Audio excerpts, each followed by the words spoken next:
Your name, please? William Easter. Mr. William Easter. Right.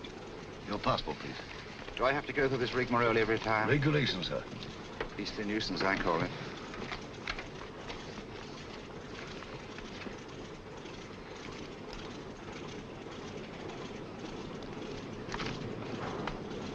You will receive your American visa in Lisbon. Will there be time? Definitely. We seem to have cut our time pretty close, Sir Henry. Have you a word, Sir Henry? Do you wish to make any comments, sir? Sir Henry, what is your destination, New York or Washington? I'm sorry, I have nothing to say. Sir Henry Marchmont, official business. Oh, Sir Henry Marchmont. Sir Henry, Joe? Good luck, Sir Henry. Thanks, I may need it. Shall I take your case, sir? Definitely not. Sir Henry, don't mind. Sorry. I see. You think the old boy carried the fate of the Empire in that little black case? Perhaps he does. Time's up, boys. Roll it away. Lively now. Hey, just a moment. You're shy of one passenger. Hold on. Wait a bit. Wait, I say. I've got Patsy. Yes, all right. Your name, sir? Grayson's Lane. John Grayson, Senior Clerk, Paro, Nash and Paro, Solicitors, Chancery Lane.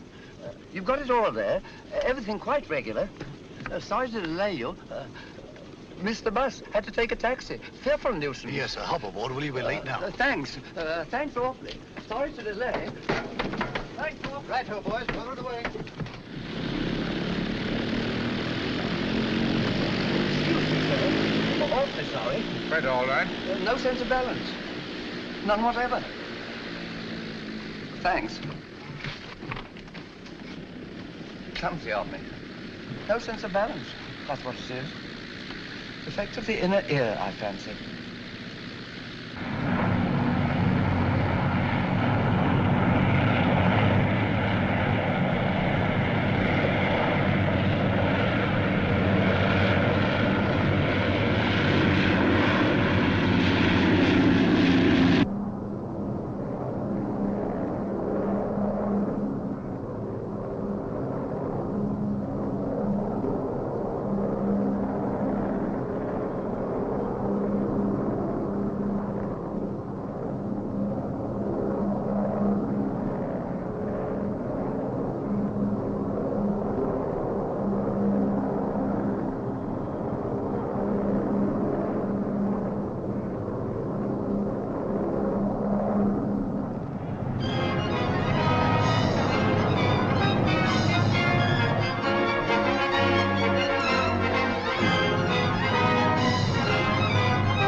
When I read that you were en route to Washington, Sir Henry, I just couldn't rest until I found you.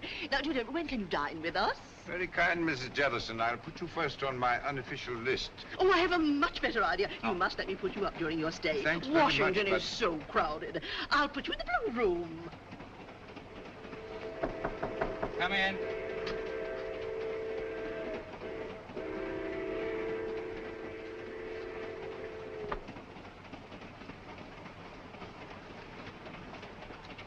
Thank you, sir.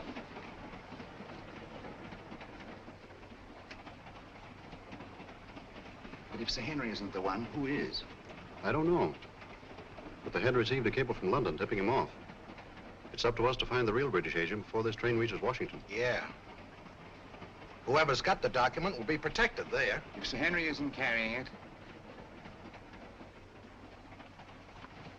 I've got it. Besides Sir Henry and myself, only one man has come all the way from London. A chap called Grayson, John Grayson. Well, then Grayson's our man. Grayson's carrying the document, while Sir Henry's being used as a decoy. It's so old, it's new. When Grayson leaves the club car and goes to get his luggage, that's our cue. We know what to do, Easter. Good. That's Grayson standing at the bar. The little fella.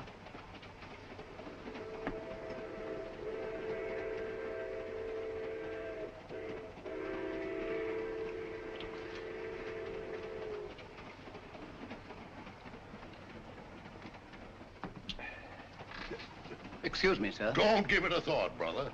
I'm in politics. I'm used to hard knocks. I'm Henry Babcock, Senator Babcock. How do you do? John Grayson. Sit down, Grayson. Have a glass of grape juice from my home state. Used to know a man named Grayson. Mighty fine man. He was murdered. 2 grapes, George. Fire, sir. This book has got me all confused. I do wish you'd set me straight on the international situation. Rather large order, I'm afraid. Oh, you're so right, Sir Henry. One must take the broader view, I always say.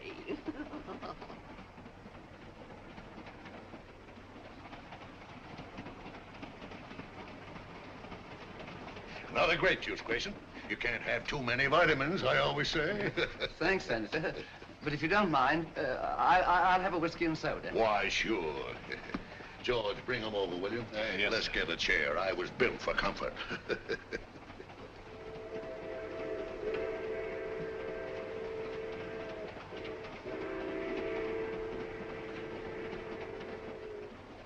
Jolly little beggars, what? Kept some myself as a lad, till Mother got a cat. Shh. Don't say C-A-T. Oh, sorry.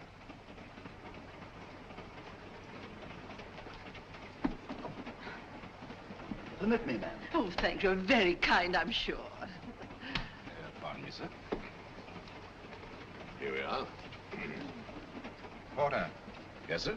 Are we on time? Yes, sir. Be in Washington in 20 minutes.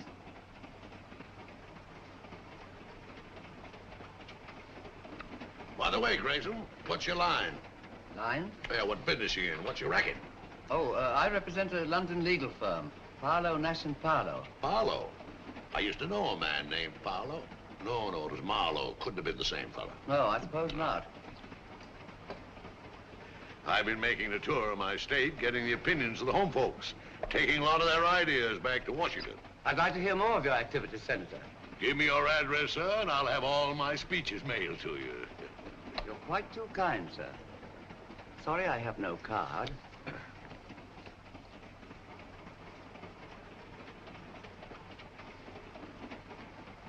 Oh, Porter. Yes, miss? Permit me.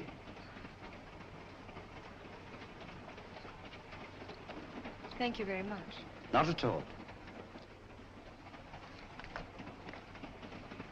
I'll be at this address for the next week or so. I hope. Thank you. I'll get my papers together. Pleasant meeting, my friend. Better look me up in Washington. I'll just get my bag. Thank you, thank you. Oh, I forgot to pay George. Excuse me, sir. What's the matter? Just a little blackout. Keep your seat. Just a little blackout. Keep your seat. Mice! Oh, dear. All gone.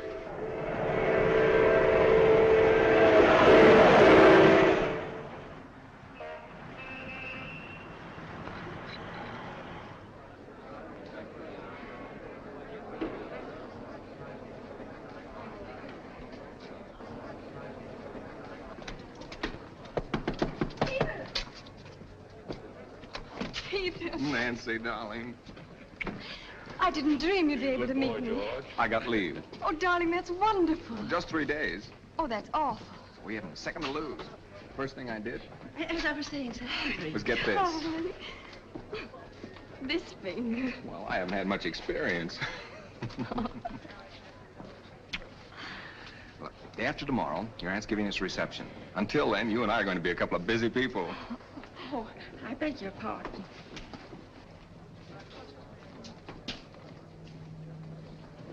Goodbye. Who's your boyfriend?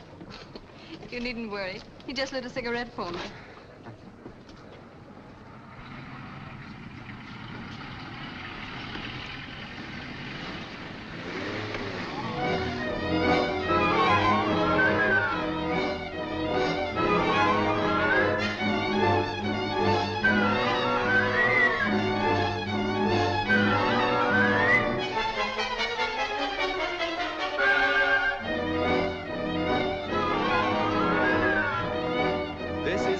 BBC News Bureau, broadcasting from London.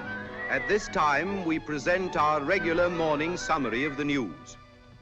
A British subject has disappeared under curious circumstances. John Grayson, senior clerk in the firm of Parlow, Nash and Parlow, solicitors, Chancery Lane, has not arrived at his firm's representatives in Washington. Foul play is suspected. Deplorable. Simply deplorable. It's the sort of thing that shakes your faith, by Jove. I say, Holmes, shakes your faith in everything. You alarm me, Watson. I've never seen you affected by the news, however startling. Startling, my dear fellow, it's devastating. Seen the scores? The Navy got 428 for 6 wickets against the Army at Lord's. May I draw your attention to the fact that really momentous things are happening in the world today? I know all about that. I'll get to them later on. Excuse me. Mind my egg, Old Bean. Oh, I'm sorry. With your consuming interest in the game, I'm surprised that you've changed your mind about running up to Lord's cricket ground this afternoon. It can't be helped. I had to put it off. How did you know I changed my mind? Elementary, my dear Watson. Invariably, when you go to a cricket match, you fill your flask with my best whiskey. Just now I noted in passing that the flask was empty. The single whiff informed me that it had been recently filled. Obviously, after filling it, you would pour the contents back into the bottle. Therefore, you had changed your mind about a cricket match. You amaze me, Holmes. You positively amaze me. Come in, Mrs. Hudson. Oh, excuse me, Mr. Holmes. There's a gentleman, and he's very insistent. Well, I do declare he followed me right up the stairs. Didn't I ask you to wait? My good woman, you may ask me to wait, but not the British Empire. Mr. Holmes, I must talk to you immediately. How are you, Mr. Arons? That will be all now, thank you, Mrs. Hudson. My good woman, indeed. Huh.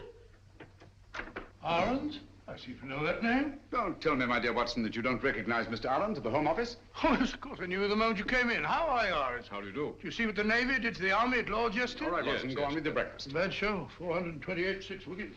Mr. Holmes, I'm here on a matter of the utmost secrecy. Now, I assure you, Mr. Arons, that Dr. Watson is the very soul of discretion. Won't you sit down?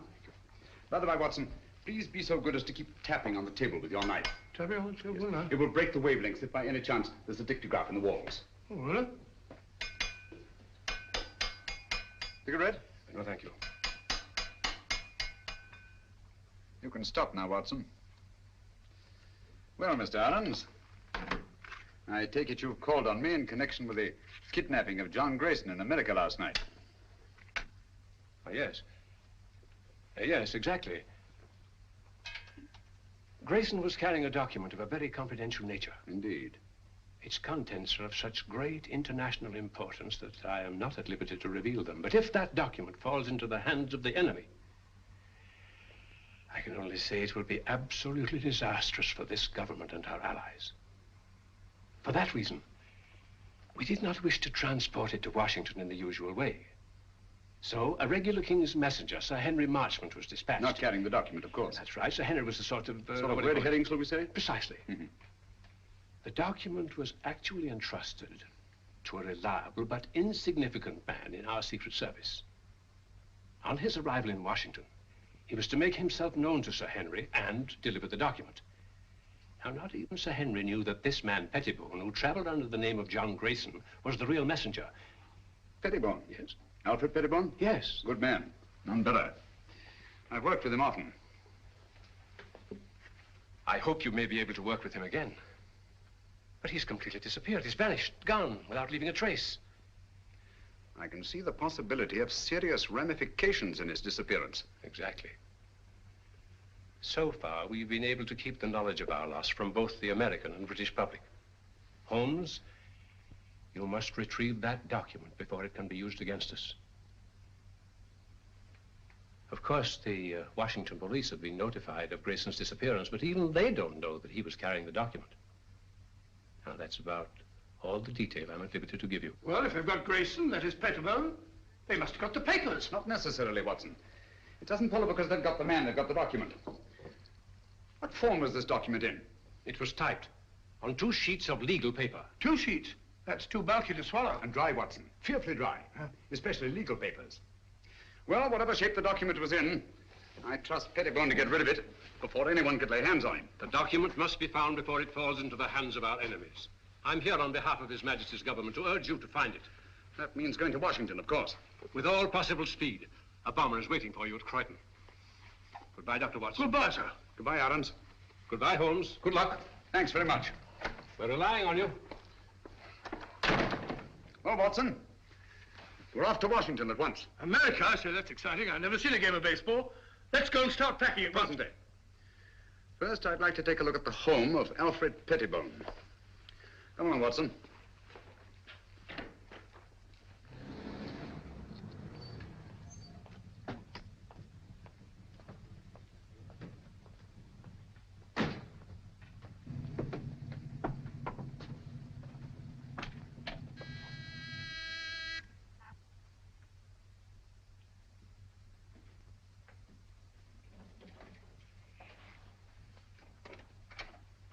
Why, Dr. Watson, what a surprise. And Mr. Holmes, won't you come in? Thank you. I'm frightfully sorry, but you won't find my son in. He's gone to Washington. Some business or other. Poor fellow, I'm afraid that he'll never get used to the climate over there. Would you mind if we looked over your son's room? Why, of course.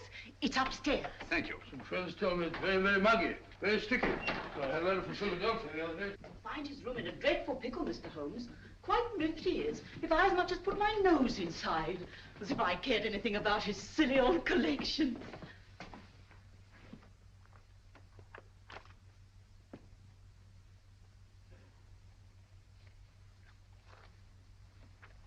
This sort of Pettibone seems a curious sort of fellow.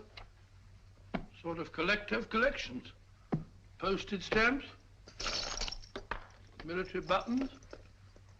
Butterfly. I don't know. Bugs, snapshots, all sorts of rubbish. Yes, I shall write a monograph someday on the noxious habit of accumulating useless trivia.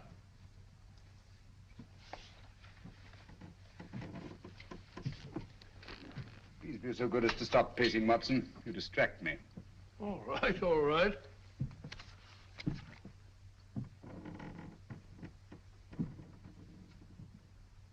Unless I'm greatly mistaken, our friend Pettibone did not carry 2 pages of legal paper when he left this room. I wouldn't be too sure, Holmes. Ashes are deceptive, you know. On the contrary, my dear Watson, the rag used in our official documents leaves an ash that is unmistakable. Oh, do stop pacing. I'm not pacing. I haven't moved an inch. I'm sorry, old fellow. My error.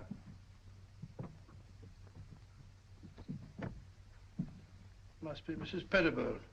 Heavy woman, light on her feet. Doesn't follow.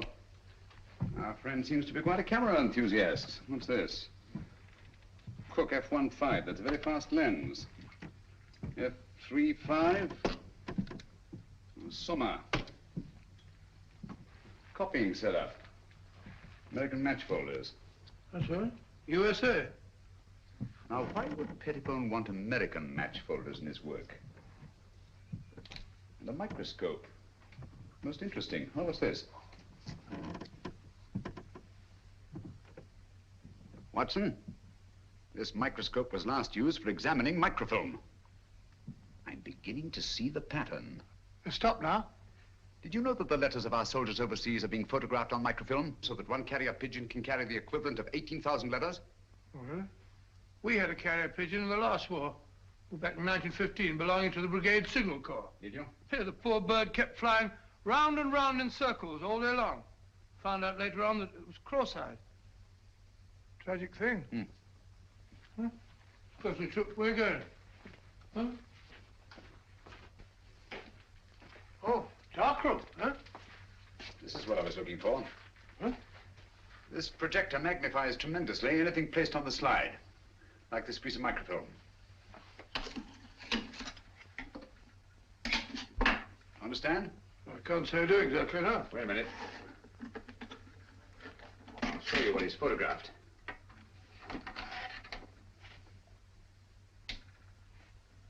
Oh, it's a match folder. What do you want to photograph that for? Probably to line up his equipment before he photographed the document. We've got it, Watson. Oh, have we? Yes. Come along. Oh, it's all as clear as mud to me.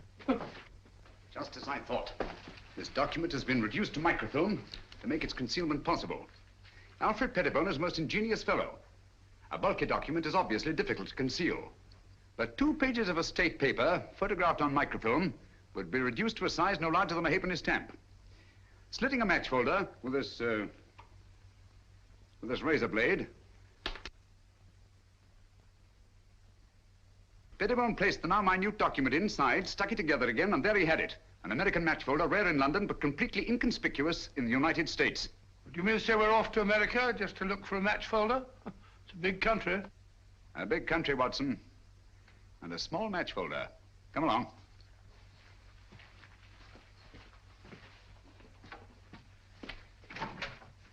Did you find what you were looking for, Mr. Holmes? Yes, thank you, Mrs. Pettibone.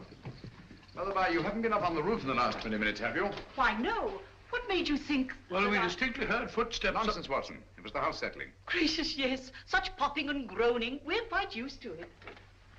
Thank you. Goodbye, Mr. Holmes. Goodbye, Mrs. Pettibone.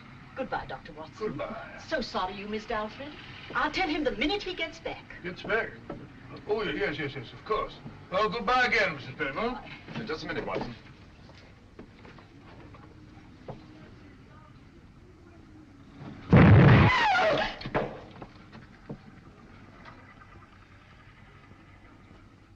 That was no accident, I assure you, Watson. Well, aren't you going to find out who did it?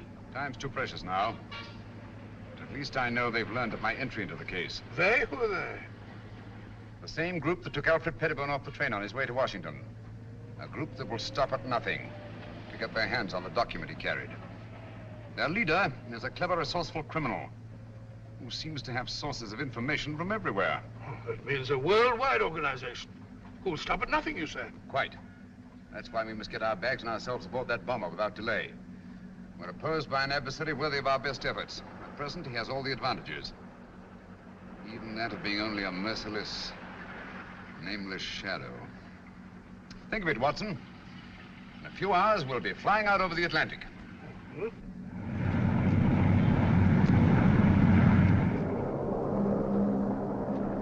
We're flying over New York, sir. New York, eh? Yes, sir. We've been cleared by radio. Non-stop, Washington.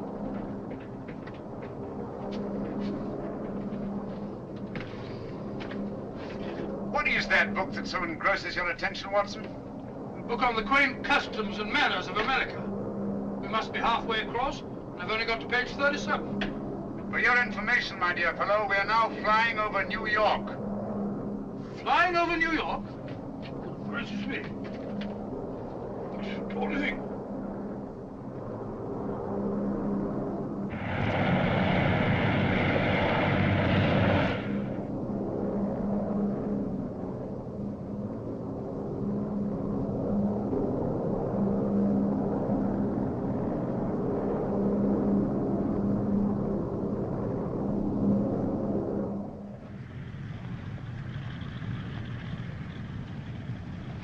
Embassy car, Mr. Holmes. You're being very helpful, Mr. Lang. Detective Lieutenant Grogan of the Washington Police. How do you do? Welcome to Washington. Thank you. This is my associate, Dr. Watson. How do you do, sir? How are you? I suppose I should say, how are you, buddy? What's cooking? Oh, come along, Watson. Oh, it says in the book. What was cooking?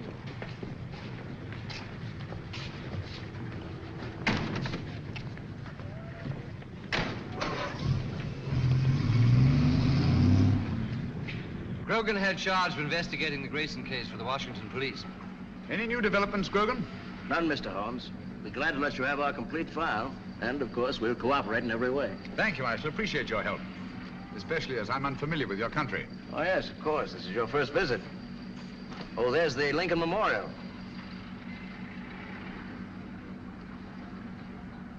Most impressive. Oh, by the by, Mr. Lang, thank you for your cablegram. I received it just before I left London. Cable? I sent no cable. About our reservations at the Hotel Metropole. Why, no. We thought you'd stay at the embassy, of course. Look at that. Well, since some strange person has taken such an extraordinary interest in my welfare, I think I shall stay at the Hotel Metropole. Oh, Mr. Holmes, there's the Washington Monument. There's the Capitol, Mr. Holmes.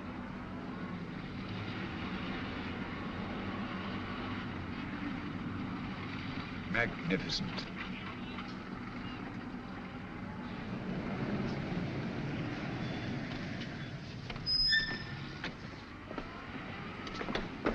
We're expecting you, Mr. Holmes. Thank you. I questioned everybody known to have been in that club car, as a matter of course. Sir Henry Marchmont confirms that Grayson had contact only with the people on this list. Now, he had a drink with Senator Babcock. He chatted with a Miss Pringle about some mice she had in the cage. And he picked up a book dropped by Mrs. Jellison. Not very much to go on. How many of these people have been attacked already? I've heard about your deductions, Mr. Holmes. Well, Senator Babcock was held up on his way from the station, with nothing taken. Mrs. Jellison's home was ransacked that night. And she found the book that she carried from the train literally torn to bits. That's right. Miss Pringle? Well, Miss Pringle says someone released the mice from the cage during the night sometime, and she found the cage torn apart. What happened to the mice, I wonder? An intriguing line of thought, Watson, but not essential to the case. Mm-hmm. Apparently, Grogan, they're still looking for the document. I'd very much like to have a look at that club car. Well, that'll be easy. I have the car held in a siding in the railroad yards. Good. But we've searched the car thoroughly, Mr. Holmes. We couldn't find a thing. Well...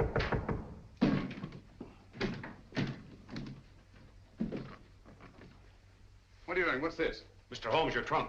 Trunk? I have no trunk. It says right there. To Sherlock Holmes, Hotel Metropole.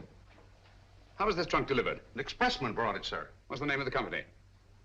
Do you remember the license number? Naturally, I didn't notice that. I just signed for it. All right, thank you. That'll do.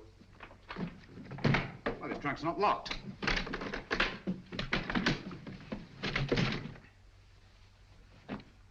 Great Scott. Poor chap. You recognize him, Mr. Holmes? Yes. Who was he? The man we're looking for, John Grayson. His real name is Alfred Pettibone. British Secret Service. Why should they send the body here? Obviously to frighten us. Or to tell us they know that Sherlock Holmes is on the case. Gentlemen, they knew we were on the case as early as their attempt on our lives in London.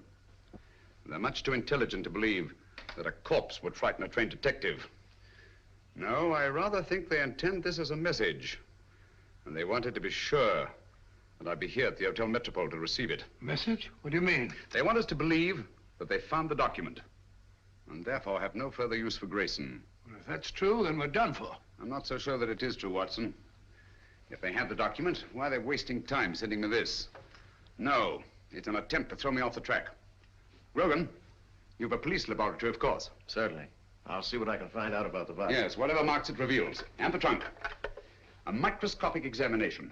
Everything about it. The lining, the blanket in which the body is wrapped, everything. Let nothing escape. We have the best police laboratories in the world, Mr. Holmes. I beg your pardon, Lieutenant Grogan. You see, I'm so accustomed to working quite alone at my lodgings in Baker Street that I sometimes forget the more modern scientific methods so particularly effective here in America. But if there's anything there, they'll find it, Mr. Holmes. While you're doing that, I'll take a look at the club car. Coming, Watson? Here we are, Mr. Holmes. I have the port, as you asked, and the railroad company sent Mr. Moore to unlock for us. Delighted. How do you do? Very good. Let's go in. This way, gentlemen. Well, it looks as if the police have made a thorough search. Whoever did it, it wasn't the police. There have been visitors here since our friend Grogan. My goodness, look at our car. Talk about a blitz. I say, Holmes, if Grayson hid anything in this car, it certainly isn't here now. Not necessarily, Watson. If you'll help me put this place in some kind of order. Yes, sir, boss. This would go about here, I imagine. That's it, boss. Yes, and, yes. wait a minute. Oh, yeah, that's certainly more like it. Yes, sir. Thank you. That'll be all. Watson, will you be Mr. Grayson for the moment? Grayson? Huh, if you want me to, old man. What do you want me to do? You're having a drink at the bar. Oh, drinks? Oh, that's not a bad idea. Drink at the bar. Bring me a whiskey and soda, will you, Stuart? Stuart? Sorry, Dr. Watson, but the bar's closed. Oh, says the bar's closed. According to Grogan's reconstruction of the scene, let me see. Yes. Grayson pauses at the bar while Senator Babcock moves across and sits down here. Do you mind being Senator Babcock for the moment, Watson? Oh, Growing up in the world. Sit down, please. Now, Miss Pringle is seated there. Over there, Watson.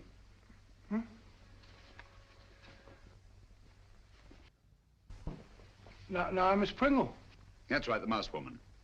Oh, the mouse woman. Watson, over here, please. No, not there. Not there. That's Senator Babcock. Oh, pardon me, Senator. Sit down, please. Now, you're Mrs. Jellison. Oh, excuse me, Mr. Holmes. He ain't Mrs. Jellison. He's the young lady. What? Sir Henry Marchmont was sitting right here, and Miss Jellison was right here. She's a sort of a big, fat lady. What did Grayson do that attracted your attention so particularly to Mrs. Jellison? The little man, he retrieved her book. And the young lady sitting here, didn't she converse with the little man? No, sir. That young lady didn't have no converse with no one. When the little man lit her cigarette, she ran back and said, "Thank you very much." But you have matches here for your customers. Oh, yes, she called me, and I saw a cigarette, and I knew she wanted a match. And Grayson used one of his own matches? Dog it. Oh, yes, he took a folder from his coat pocket. Did he put the match folder back in his pocket, or did he give it to the young lady? I don't remember. I was fairly busy. Try to remember. Oh, if I should try to doomsday, I couldn't rightly say just what happened to that match folder. Oh, yes. I remember just one important thing. What? When the little man lit her cigarette, he said something very peculiar. What was it? He said, "Permit me." Oh. Well, gentlemen, I'm extremely grateful to all of you. That's all we can do for the present, I think. Since the place was torn to bits after the murder of Grayson, the attacks on Senator Babcock, Mrs. Jellison, and Miss Pringle, I'm convinced that the document left the club car long before these events. But how? By whom? And who was the mysterious young lady whose cigarette Grayson lighted? Did anyone meet the young lady? He sure did. He? Who was he? Tall, handsome, in a uniform. I see. I suppose you wouldn't remember what kind of a uniform. I certainly would. Lieutenant. Navy flyer. My boy's in the Army. He's gonna be a flyer, too. Splendid. Did you happen to hear them say anything? Oh, I didn't happen. I just couldn't help hearing it. Mm-hmm. Well, what did they say? Oh, yes, he said he had 3-day leave. He had to move fast before the big part of her aunt was giving him. Then, too, he put a ring on her finger, and they both looked mighty happy. Mm-hmm. Just the way you're looking right now. And the way I'm looking myself. Come on, Watson. That's the girl. I told the head I could swear to it. Is the address there? All there. Right in our laps. And also right in the lap of Sherlock Holmes. That's the least of our worries. The head could handle 10 like Holmes. I hope so. But don't underrate that Englishman. I have several friends who did. They now grace some of the best prisons in England.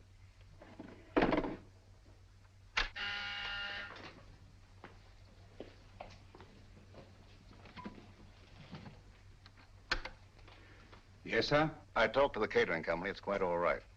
They could hardly refuse me. It's the Acton Company. The Acton Catering Company. Yes, sir. I know what to do.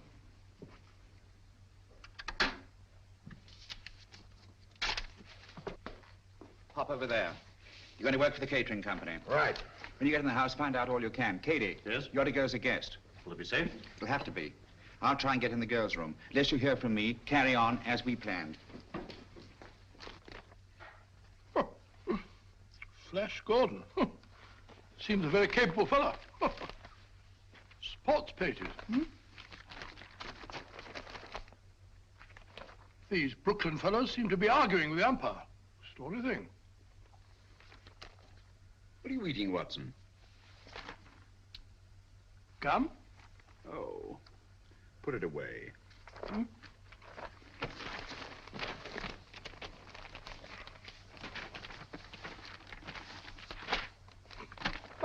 Never seen you take an interest in the society columns before. It's a concern I'll drop at once, I assure you, Watson. You found what you're looking for? Oh. How do you know this is the girl? It would be an extraordinary coincidence, wouldn't it? If more than one naval lieutenant in Washington were to become engaged in the last few days to a girl from New York whose aunt was giving them a reception. By Joe, you must be right. She's a pretty girl. Yes. He's walking around with dynamite in a handbag.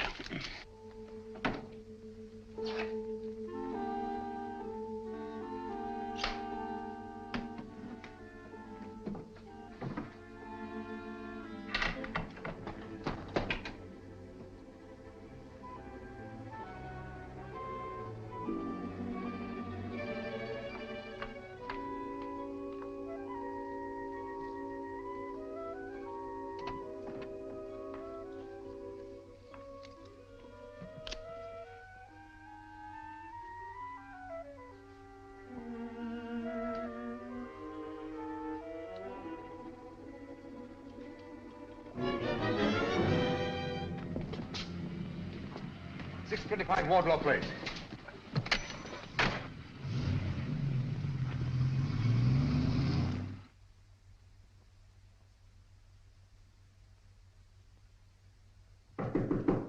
Who is it?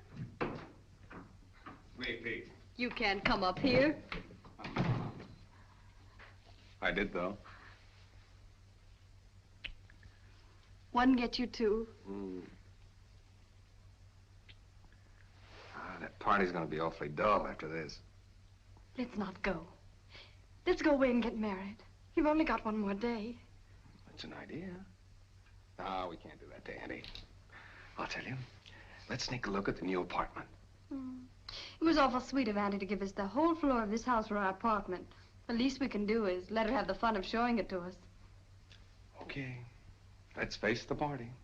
I'll get my bag.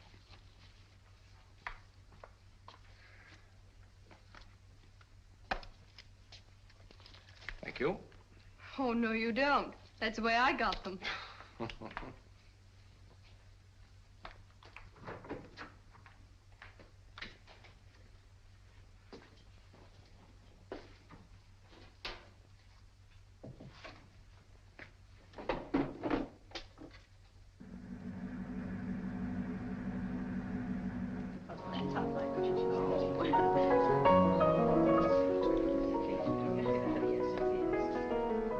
How do you do? So glad you could come. This is Mrs... Oh, dear, what is your name? Ruxton. Of course I know it as well as my own. And this is Mrs. Vale. How do you do? Isn't it? Quite. Oh, of course. Any luck? Not yet. That must be Lieutenant Merriam with Miss Partridge over there. Certainly glad to hear the news, Pete. Congratulations. Oh, thank you, Major. Thank you. You're a lucky guy, Pete. I'll see you later. 3rd floor, 1st door. Right. I'll wait there. You bring him up. Thank you, sir. A toast to the happy couple. A toast. Very good. Happy landings. May I have one of those, certainly? Me too. Thank you. Lieutenant Merriam? Telephone, sir. Navy Department calling. Oh, yes. Be right back.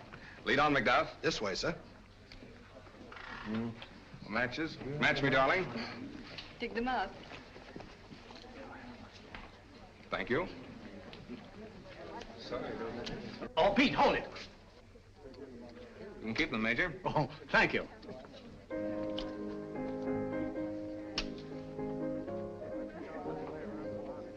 Thank you. Not for me, thank you. No, thank you. Why up here? They said it was private. There's a phone in here, sir. Hey, it's my new apartment. Miss Partridge didn't want me to see it till after it was finished. Here you are, sir. Quite a smell of paint, sir. In here, sir. Thank you.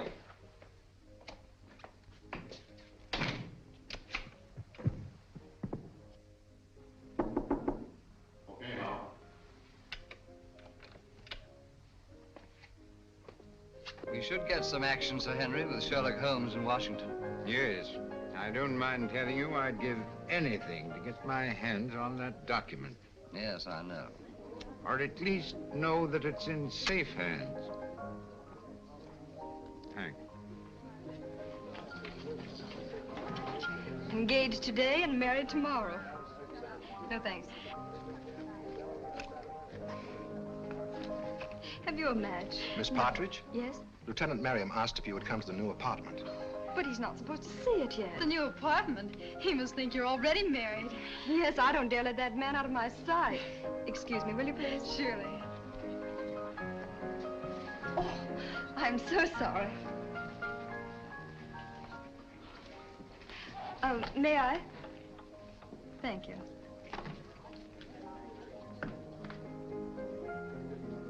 This way, please. Oh, I know the way, thank you.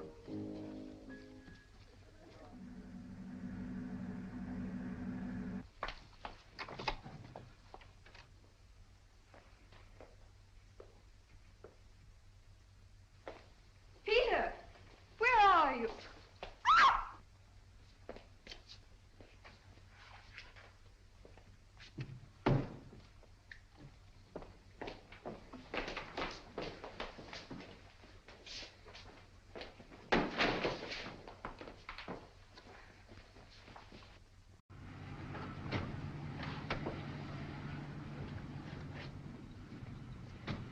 Well, here we are, Grogan. Good connection. We'd better go into the party. Well, I think you better go in first, Mr. Holmes. I'm not very good at this sort of thing. I think you do all right.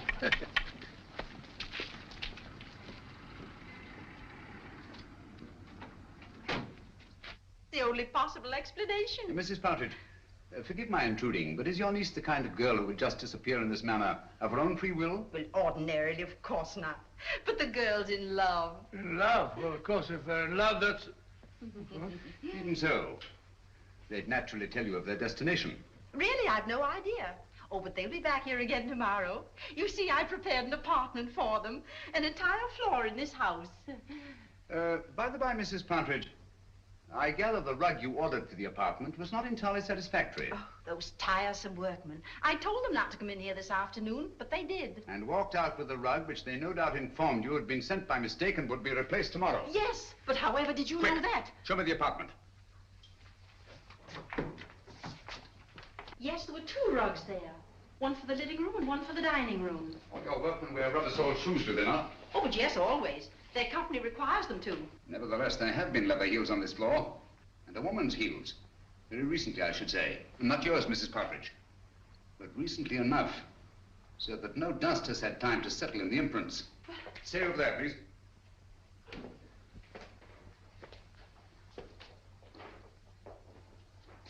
There seems to be a struggle over there. A woman's footprints disappear and a man's leather heels come round and stop there. Either she was carried out in the carpet or else... Where does that door lead to? Why, it's a dressing room. Perhaps an ordinary skeleton key. Try it. Watson, this is a matter for you, I'm afraid. Excuse me. Who is he? Is it Miriam? Peter! Take it easy, Mrs. Partridge. Let the doctor examine him. How is he, Watson? Nasty crack of the head. Nothing serious, thank heavens. Is there somewhere where you can lie down? Of course. Poor Peter. Take him to my room. Yes, son, put your arm around my neck. That's the don't you? Mr. Holmes, you must find Nancy. Quite. Poor Peter. Girl disappeared right from under our noses. It's unbelievable. I better try to trace that truck. That won't lead us anywhere. Our antagonist is too clever for that. But the girl must be found immediately. You're sure the police chemists found nothing definite in their examination of the trunk? Not one thing pertinent to the case. What about Grayson's body and the blanket it was wrapped in? Nothing. Every object connected with this case has some kind of story to tell. Do you think they'd mind if... The laboratory is completely at your disposal, Mr. Thank you. Dr. Watson and I will go there at once. The usual findings on the trunk, Mr. Holmes. Bought in Washington, been banged about a good deal. All labels removed. And the body? No marks of any kind. Very well. If you need me, call. Thank you.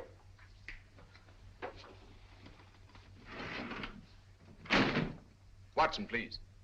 Just tidying up a bit. This blanket is beginning to tell me many things. Really? Don't say so. It only remains to translate them properly. Yes. And just as I thought. This blanket has had a most varied history. It's been on many a sea voyage. The latest not 6 months ago. Since then, it has been used to wrap a multiplicity of objects. Carvings of teak wood. Candle snuffers made of pewter. And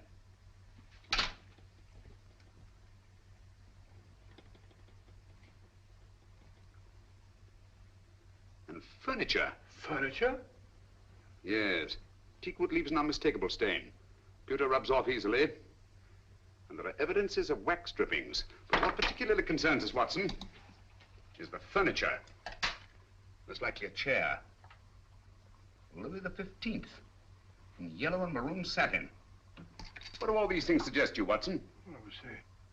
An aunt of mine, Matilda, lives in Brighton. Very old-fashioned. Very aged. Exactly. Antiques. We've a lot of ground to cover before nightfall. Ground? What ground? If necessary, all the antique shops in Washington. A-N-T-I. There we are, antiques. Antiques? What connection is a Louis XV's chair with this partridge girl? This sliver of wood came from a Louis XV chair that had once been wrapped in that blanket. From other evidences the blanket supplies, I deduced that it's been used in an antique shop, and whoever controls those antiques murdered Grayson and kidnapped the girl. What? That's it, Watson. Come along. Before the girl's kidnapper becomes her murderer.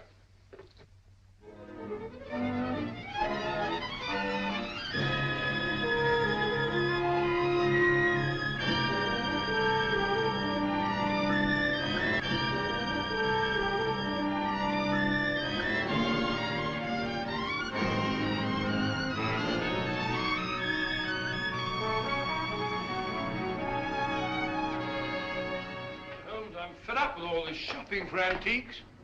We must keep searching, Watson. The girl's in grave danger. Hello. Hello? Oh, sorry. What is it, Holmes?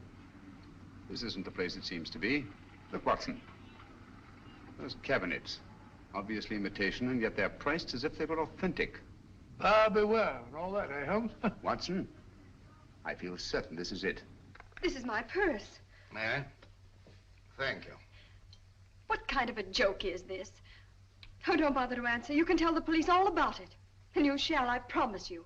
But there are no police here. Haven't you noticed? We are quite alone. I sent for you to ask you a few questions.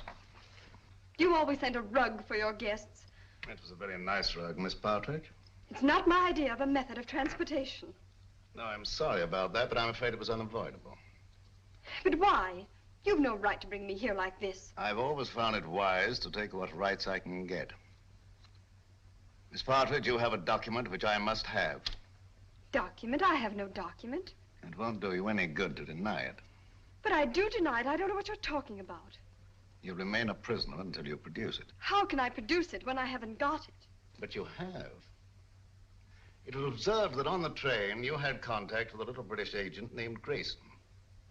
He gave you something. Where is it? But I hardly even noticed the man. I wouldn't even have remembered him if I hadn't seen his picture in the paper. He disappeared or something. He's dead, Miss Partridge. Oh. Now will you tell me what I want to know? But I can't. You won't? I can't, I tell you. Let me out of here. He gave me nothing. That's strange, because I know he spoke to you. There's something very curious about that door up there. To open it, you'd have to know the combination. But I tell you, I spoke to no one on that train. Now, didn't the little man try to be attentive to you? Oh, he may have offered the usual courtesies. I don't even remember. I see. I'm sorry. Aren't you spoke one of these? Thank you. And you're quite sure he said nothing at all to you? Of course I'm sure. Permit me.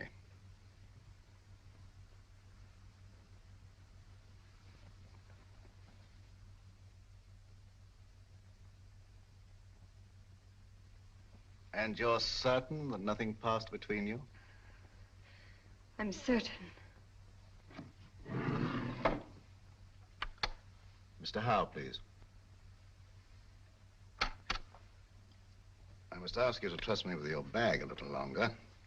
I have an eccentric interest in the linings of purses. It's a foible. You know Mr. Howe, I believe. Mr. Howe is a gentleman of unusual accomplishments. Under his influence, I've known people talk fluently who never talked before. But I don't know anything, I tell you. Nothing. Nothing, I swear it. I don't know anything.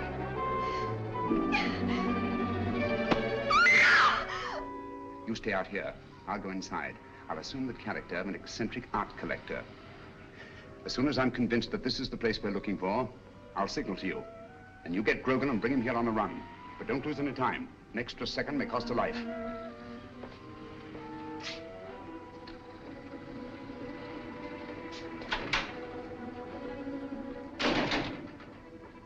No, madam, I don't know who she is. But notice the modeling. It has good symmetry, good lines. Oh, I'll be right with you, sir. No, thank you. I'll just take a look around.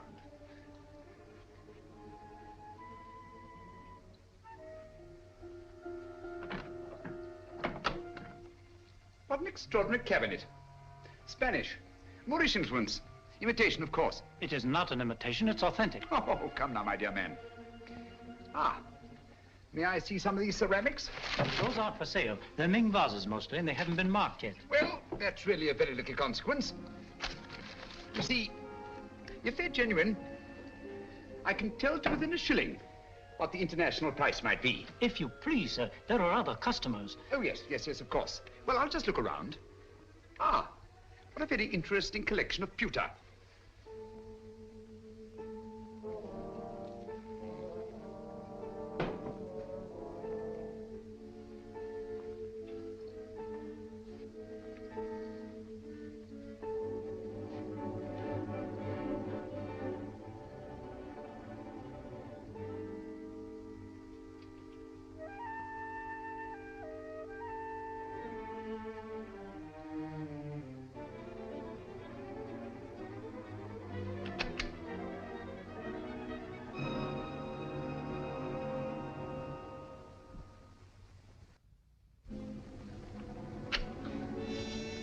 That'll be $500. Now, would you just give me the address where you want it sent? Yes, Mrs. J. Wellington, Jr. DuPont Circle.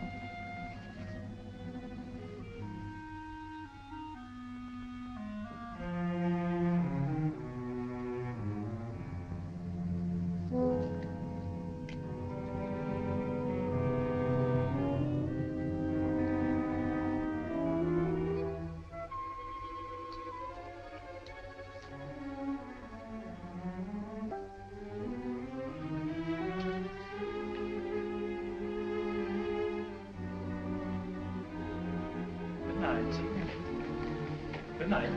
I'll have it sent out in the morning. Oh, dear. I'm most terribly sorry. You've broken one of our best pieces, sir. Ming Dynasty. Tang Dynasty, not Ming. Definitely not Ming. It is my business to know, sir. The pottery is Ming and worth $2,300. As we're closing for the evening, I must ask you to settle at once. Oh, nonsense, my good man. Tang pottery is worth $600 at best. Just a moment, please. Yes, of course. Hello? What's going on up there? A customer dropped a valuable piece of pottery. I'll finish with him immediately. How can you say that it's Ming? 2,300 fiddlesticks. You asked $2,300 for something that's worth no more than $600. I demand to see the proprietor. Now, wait There a are minute, bureaus for the protection of innocent customers. Show me to the owner of this establishment, or I'll turn the entire affair over to my legal representative. Ming, indeed. Just a What minute. chicanery, what skullduggery. I mean to put an end to it this very night. Ming for Tang, indeed. And I won't be put off. Call the proprietor immediately. Very well. Just a minute. Yes? This man's mad. An eccentric collector. I can't get rid of him. He insists on seeing you in person. All right, stall him for half a minute, then send him into my office. I'll get rid of him, and quickly. Oh, how? No screams till the customer's gone.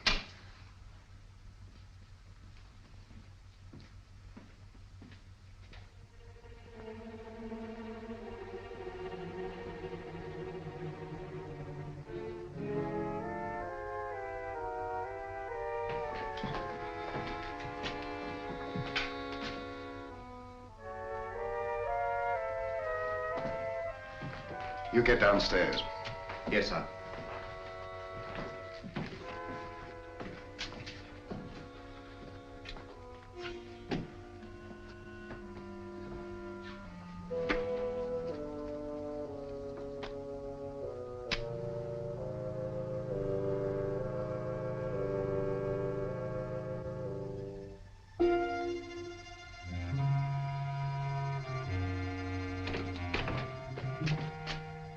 I'm most frightfully sorry about the vase, but really, sir, your clerk is guilty of attempting the most obvious fraud. You see, he tried to convince me that I'd broken a Ming pottery when anyone could see that it belonged to the Tang era. Its value is no more than $600. All right, you pay me the 600. We'll call the matter settled. Oh, thank you very much, sir. Thank you. I'll send you my check in the morning. I see you know the London value of these pieces. It's my business. Exactly. Yes, exactly. You know, I think you're just the man to help me find some furniture I'm anxious to get. I'm most frightfully bored with the usual conglomeration of pieces that we can pick up on the other side. What do you really want, Mr. Sherlock Holmes? Herr Heinrich Henkel, or as you now call yourself, Mr. Richard Stanley. In 1914, secret agent of the German Kaiser. Since then, head of the most insidious international spy ring that ever existed. You're wrong. A case of mistaken identity. I've been a respected member of this community for a great many years. I deal in antiques because of their rarity and beauty. Merely a device to cover up your real business of transporting secret information to the enemies of this country. Very interesting, but just a figment of your imagination. I am a very busy man, Mr. Sherlock Holmes. Where's Nancy Partridge? You're not looking for that girl. You're looking for a certain document. Oh, dear me, no. The document's perfectly safe. You see, the man who has it doesn't know he has it. That's a very pretty tale, but quite untrue. The only man who had any contact with Grayson on the train was Senator Babcock. The senator doesn't have the document. We took the trouble to find out.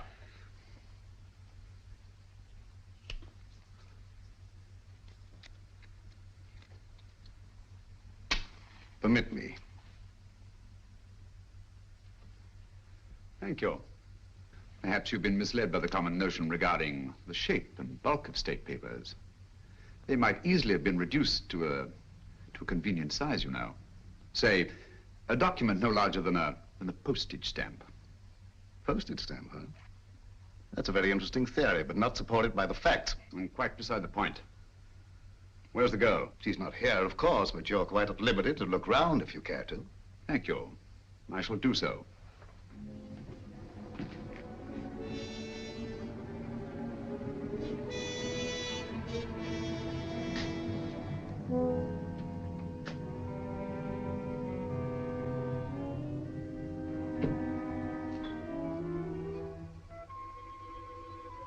Interesting piece. Spanish, isn't it? Moorish. Oh, my error. It's an amazing specimen. I assure you won't find what you're looking for there. You stimulate my curiosity.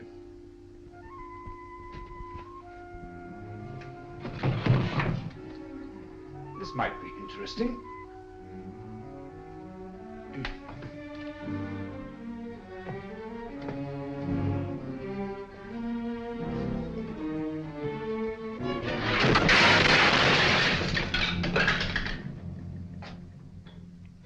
Were an incredibly inventive people, weren't they? Yes, it was in shocking condition when I got hold of it. But I had it restored. Very lively now, but old-fashioned. If that's the best you can do, Mr. Stanley, I think I may safely examine the rest of the room. Now, help yourself. Thank you. Take your hand away from that drawer. Mr. Holmes, you didn't think I was going to draw a weapon. I never touched the things. How odd to find you squeamish.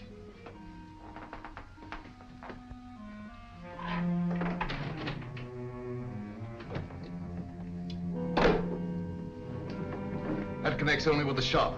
You're very quick to say so. And yet a short while ago, I saw two other men in this room. And they didn't go back into the shop, so there must be another exit. And perhaps another room. Yes, Mr. Stanley, what is it? Bring Miss Partridge here at once. Excellent, Holmes. I see your voice hasn't lost its flexibility. My hand hasn't lost its cunning either.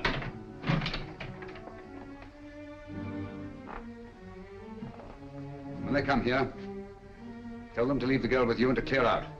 You think I'll do that? Yes, you will. You're playing with lives now, Stanley. Not just the girls. Thousands, millions perhaps.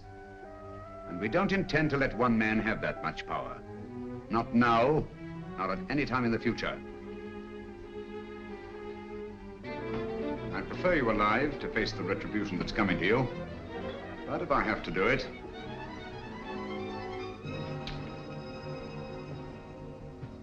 All right, Mr. Holmes. I suppose we must all meet our match sooner or later.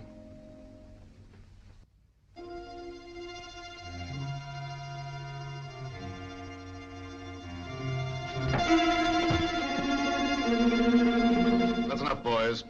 Take your hands off him. Well, Mr. Holmes?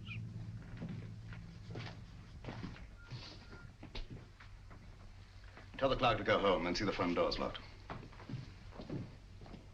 Well, Mr. Stanley? It's the last trick that counts, eh, Holmes?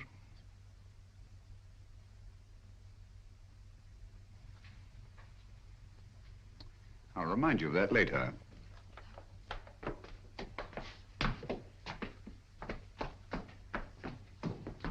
Miss Partridge, allow me to present Mr. Sherlock Holmes, the world-famous detective. He's come to rescue you. I don't believe you. Oddly enough, he's telling the truth. My name is Sherlock Holmes, and I did come here to help you. But I seem rather to have missed it. I'm sorry. I'm afraid you've had a bad time. Oh, that doesn't matter. It's Peter. They say they'll do something to him if I don't tell them. They say they've got him. Cheer up. He's quite safe. A tough customer like Peter isn't disabled very long by a clout on the head. He's all right. All okay, Mr. Stanley. Look here, Stanley. This girl knows nothing. I promise she won't even identify you. Well, unfortunately, she knows enough to hang us. So do you. I'm surprised at you walking into a trap like this, but you see the position I'm in and what has to be done. Katie, how?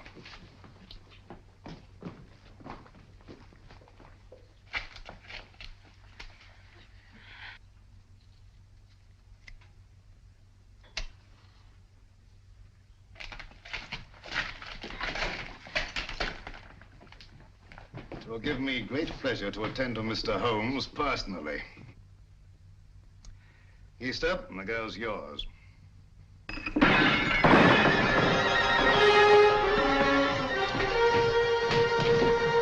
It's the police! It's the police.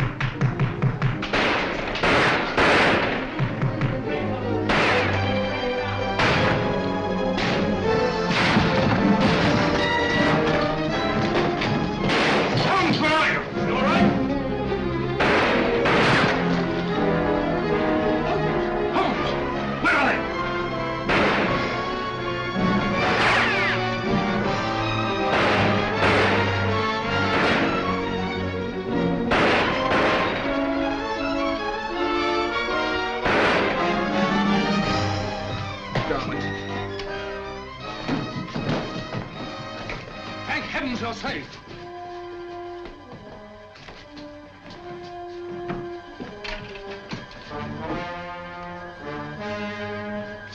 Quick! Stanley's escaped. All right, boys, bring them along. Come on, Lieutenant. Send it off this building. Double quick.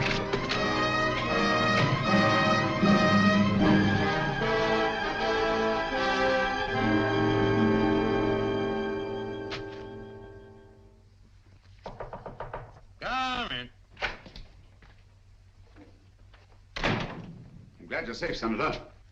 Safe? No man is safe. Look at the way my constituents snipe at me.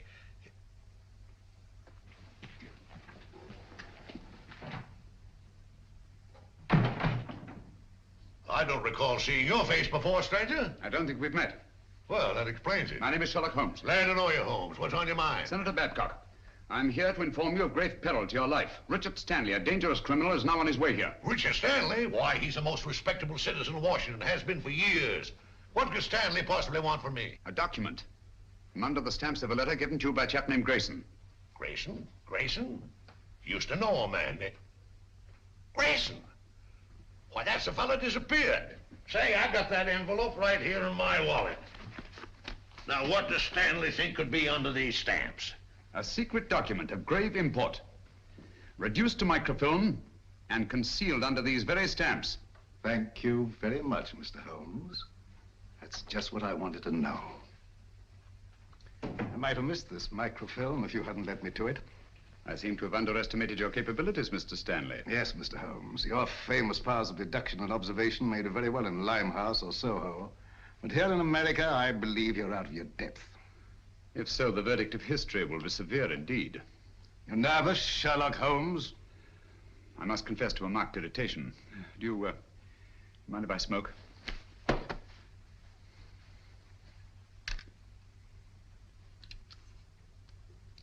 Thank you. The whole course of the world might be changed by your acquisition of the microfilm. Oh, it will be, and for the better. You match. You can keep those. Thank you. And now, if you'll pardon me, Mr. Holmes. Why don't you do something, Holmes, if that thing's so all-fired important? The English senator. Cricket, old boy, always cool in the crisis. The last trick, eh, Holmes? Yes, the last trick. Say, you're a smart fellow, Holmes. Here's the microfilm, Holmes. Thank you, Senator.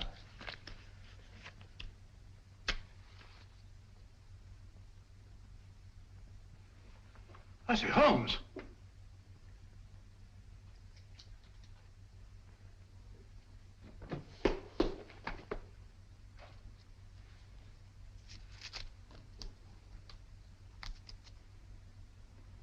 This is the microfilm with the document on it. It'll be in the proper hands within the hour.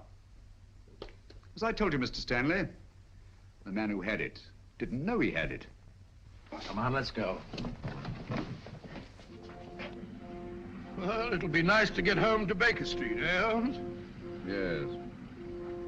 But this is a great country, Watson. It certainly is, my dear fellow. Look, up there ahead. The Capitol.